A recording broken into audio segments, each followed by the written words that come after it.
Strong winds and rain were forecast for Thursday evening, and come 8 o'clock, Gibraltar was hit.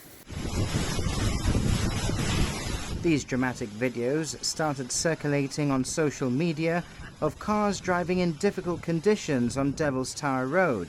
Some people seen here struggling to close a car door. Storm Aileen hit the rock, and exposed places got the worst of it.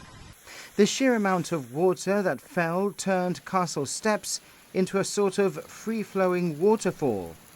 Driving conditions were perilous for a while before things calmed down, and then large puddles formed around town. As expected, Storm Aileen brought some very wet and windy conditions to Gibraltar through yesterday, especially during the evening. The Met Office recorded wind gusts of over 90 kilometres per hour across Gibraltar, but with a gust of 106 kilometres an hour on top of the rock. We also measured nearly 40 millimetres of rain, which made it Gibraltar's wettest October day since 2012.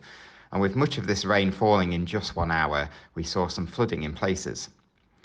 Looking ahead into this weekend, it will be largely dry for the rest of today and into Saturday, bar the odd shower, but further unsettled conditions are expected later on Sunday and through Monday, with some heavy showers and perhaps thunderstorms at times.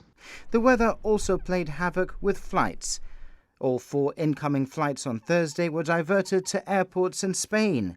The evening Gatwick flight faced severe delays and was diverted to Malaga, eventually arriving at just after midnight.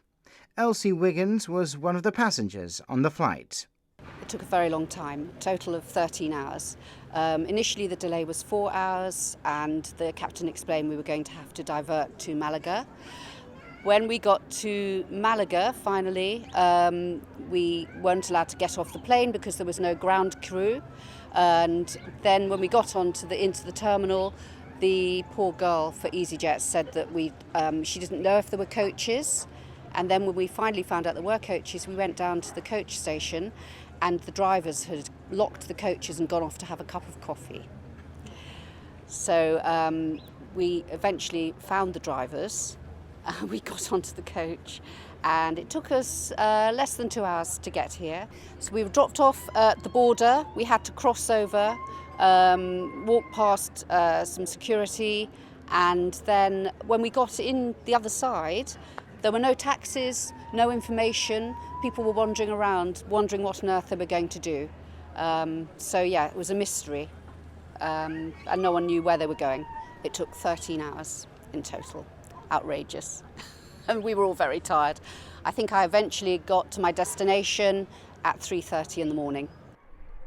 Friday has seen a better day with cloudy periods and the small chance of an isolated shower overnight and during the weekend. However, nothing like what we experienced on Thursday evening. It seems summer has well and truly gone, and autumn is finally here.